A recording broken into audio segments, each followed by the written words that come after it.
My name is John Coetzee, and it's my pleasure this morning to introduce Geoff Dyer.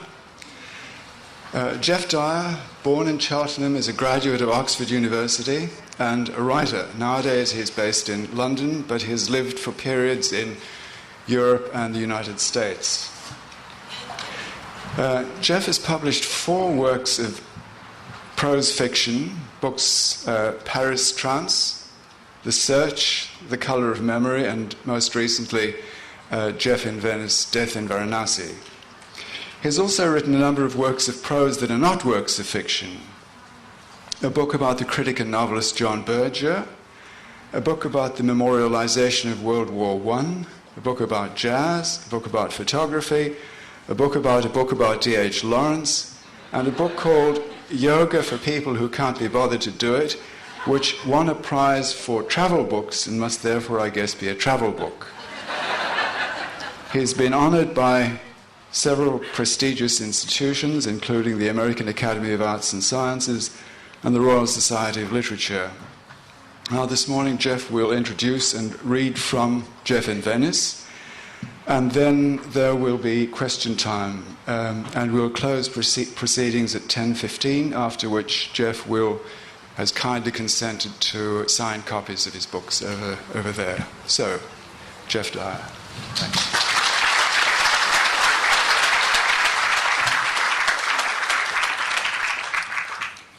Thank you, everyone, and thank you, John. I mean, what an honour if someone had told me 20 years ago that I'd be here in Australia and I'd be introduced by a Booker Prize-winning South African Nobel Prize-winning novelist. I don't know what I'd have said. I mean,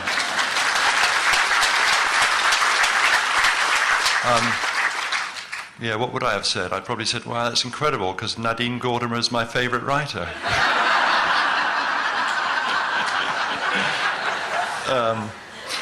So that's the comedy part over with. We're going to now move into a realm of what Matthew Arnold called high seriousness. As you'll have gathered from John's introduction, in a way, I suppose I could say here that you're getting kind of 6 writers for the price of 1. Sometimes in Britain, in the course of maybe a couple of weeks, I'm sort of incarnated as a historian of the First World War. And then I might be invited to give a talk about jazz, because in the early 90s I wrote this book about jazz, or then I might become a kind of part of the sort of community of photo historians.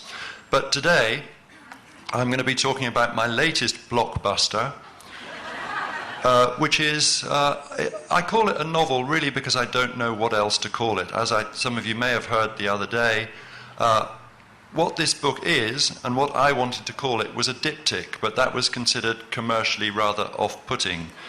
And of course, I was really setting myself up. Why is this fly buzzing around me, of all people, today? And of course, I was setting myself up for critical derision, because of course you could see it coming. Diptych, dipstick, So anyway, I call the books of mine that are classified as novels, they're novels by default. The key thing, though, about this book is that the 2 halves are absolutely dependent on each other. In the first part, this dissolute journalist called Jeff Atman travels to Venice to cover the Venice Biennale, and it's very obviously a version of Thomas Mann's Death in Venice.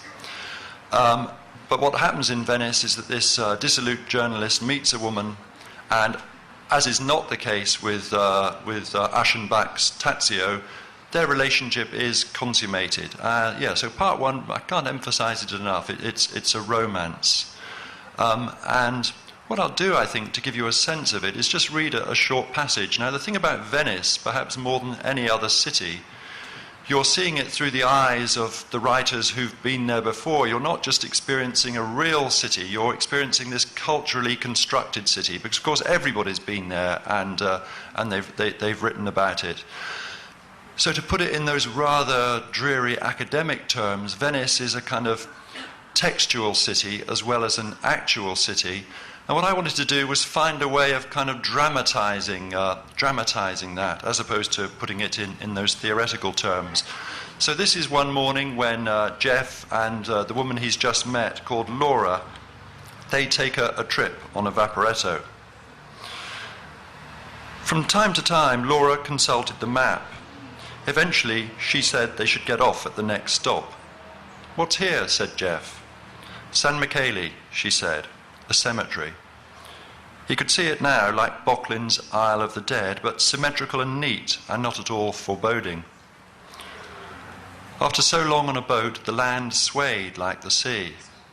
Laura put up her lemon parasol. With the sun so bright it glowed as if illuminated. All the women surely wished they had a parasol, and all the men must have wished they were with the woman who had one. They walked through the gates, entered the curving walls of the island. Beyond this, they found themselves in the larger grounds of the cemetery. It was crowded with graves, crammed with flowers. Laura said, "Diaghilev is buried here, and Stravinsky." The first sign they saw, though, was for Ezra Pound. Within the white arrow indicating the way to his grave, someone had written in black felt tip, "J. Brodsky." Strictly speaking, it was graffiti, but it was very civic-minded too. Officially, you were directed towards Pound, but someone had taken it upon themselves to update the canon through a bit of guerrilla action. Pound now led inexorably to Brodsky. Geoff had never read Brodsky, but knew he was a big deal, that there were growing numbers of people for whom he, Brodsky, was a bigger attraction than Pound. They came to another sign indicating Pound's grave. Once again, the same person had written J. Brodsky in black felt pen on the arrow. It was Pound's grave they saw first, a flat tomb with his name in Roman characters. Quite a few flowers. Well, always good to see the grave of a celebrity, even if it's someone you aren't especially interested in. But it was difficult these days to imagine anyone except academics getting excited about Pound. Or maybe he'd got that wrong. Maybe there were still kids in their bedrooms, all fired up with the promise of modernism, intent on making it new, whatever the it was. Brodsky was nearby, within spitting distance. A headstone with his name in Russian and English and his dates, 1940 to 1996. It wasn't a mess exactly, but there was a touch of Jim Morrison and Père Lachaise about the scene. There were a couple of tea lights, empty except for a last smear of candle wax and some postcards with messages. Laura picked up one of them. It showed the Grand Canal, but the writing on the back was too blurred by rain and faded by sun to read. A yellow post-it had been almost completely wiped clean by the elements. It was impossible to say what language the vestiges of words were in, let alone what they had said. By the headstone itself was a little blue plastic bowl half full of biros and pencils. Most of the pens were caked with mud.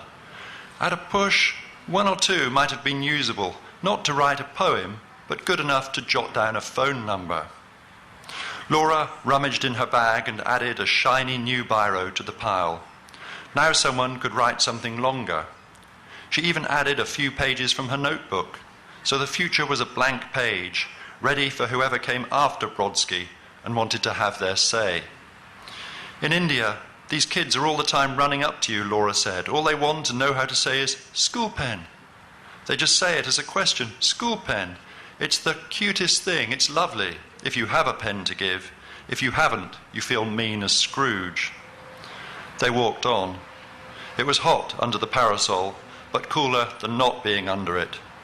Diaghilev and Stravinsky were next to each other. At Diaghilev's tomb, a similar practice of appropriate tribute was in operation. Pens had been left at the poet's grave. Here, people had left ballet shoes.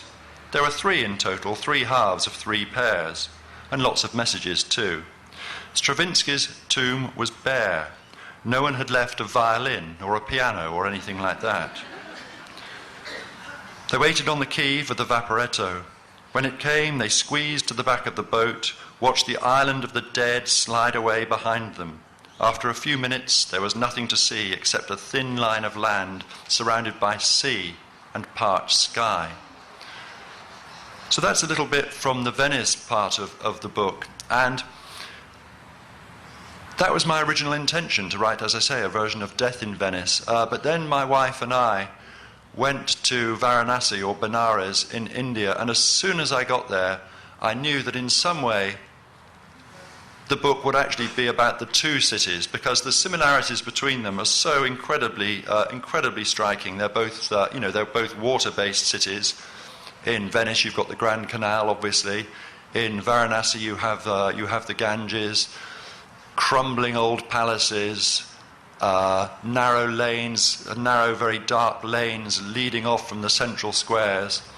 And both, of course, crucially in their different ways, have been pilgrimage or tourist sites.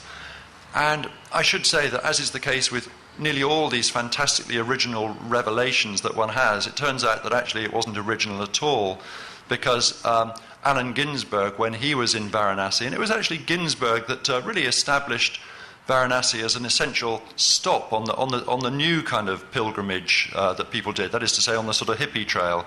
Anyway, Ginsberg, he's wandering around Varanasi, and he's so off his head. This is in his Indian journals. He writes, "Huge walls and towers and rocks and balconies, a prospect along the bend of the river, like Venice along Grand Canal or seen from Giudecca. Finally, to Manikarnika burning Ghat." So I love the way that actually Ginsberg is kind of deluded into thinking he's in Venice. And that's one of the epigraphs of my book. And people often ask about the process of writing, and I sometimes think, really, that's the bit I'm really good at, choosing the epigraphs for my books. There's no obvious connection between the two parts of the book. So we move from the third person in Venice to the first person in Varanasi. The narrator is not named, but there's been a clue in the first part, because the Geoff figure, Geoff, whose name is spelt differently to mine, because what we're reading is a work of fiction, and his name is Geoff Atman, and as many of you will know, this word Atman is sort of one of these untranslatable Sanskrit words meaning something like true self or universal soul. So right from the beginning of the book, something is set up to sort of point us eastward. And what happens to him in Venice is that, in Varanasi, is that he ends up observing from the outside a version of the romance that he'd participated in the first part. And many people have expressed great disappointment that Laura, or a figure like Laura, doesn't reappear. But the thing is, actually, her absence is everywhere present in the second half of the book. And that's, I think in a way she's really is the most important, she's the shaping thing in the book.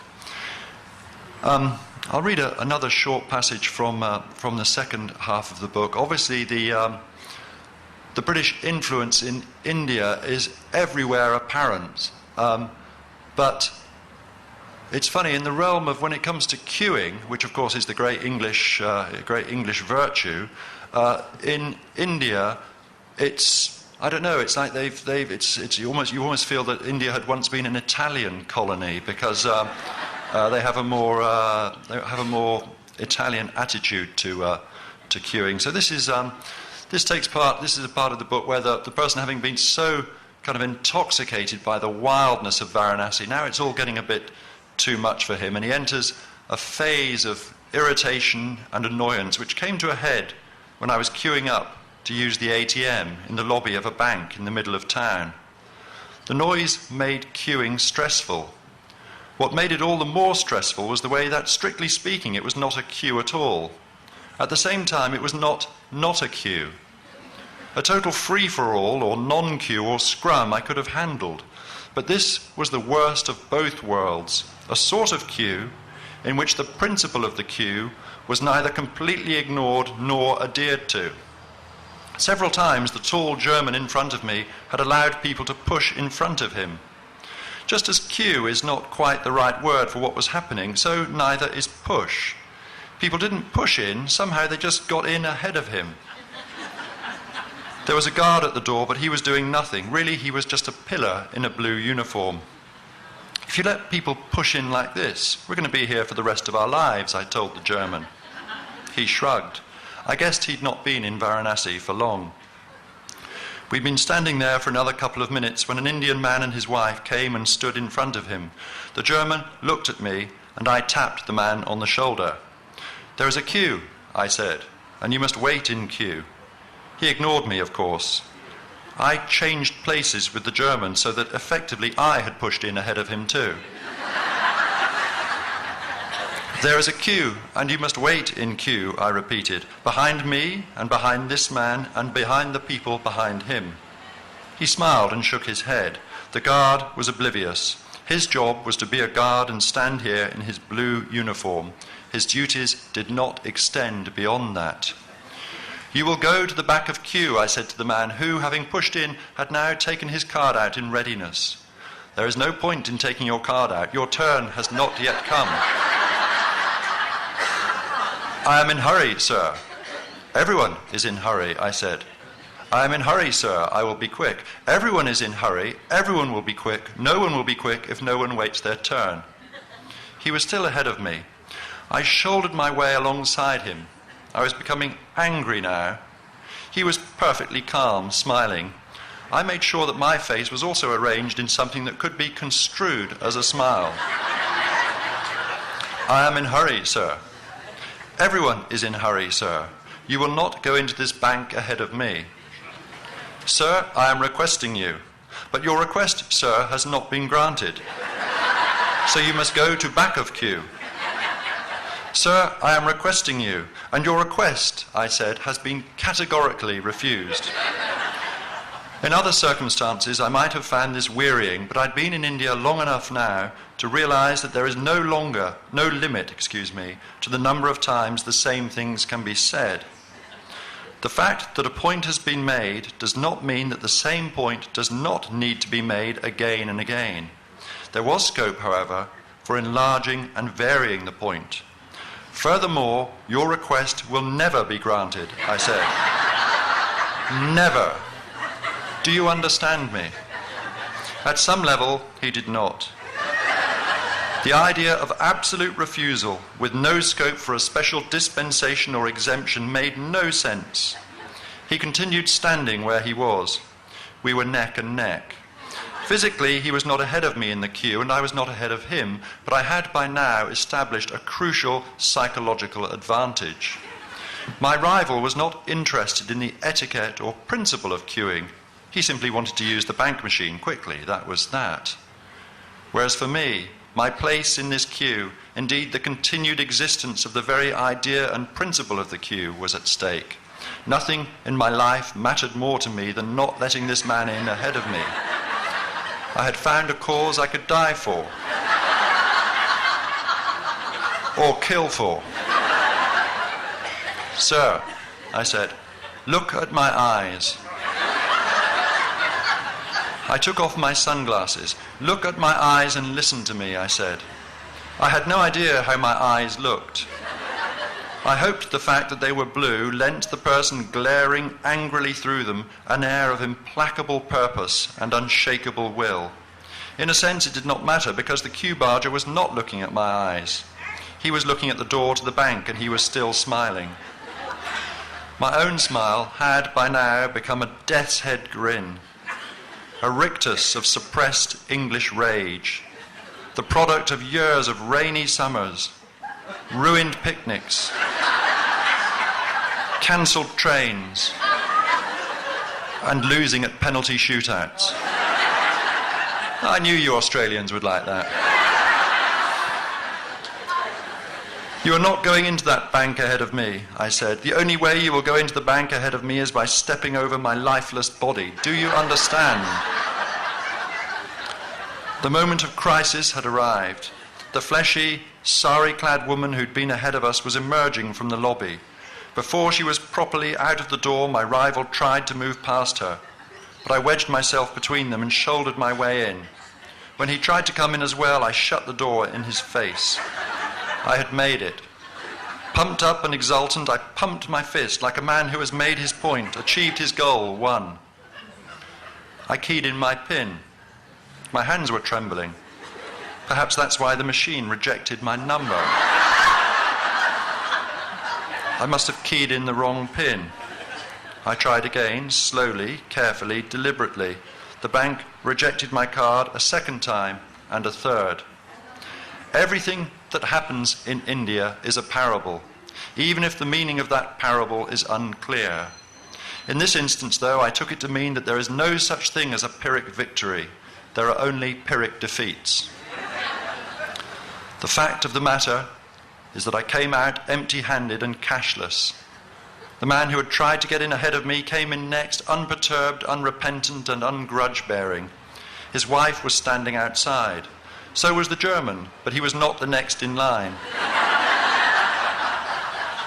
Yet another person had managed to get between him and the door. "You are a fucking kraut pussy," I hissed at the German before striding off. Thank you.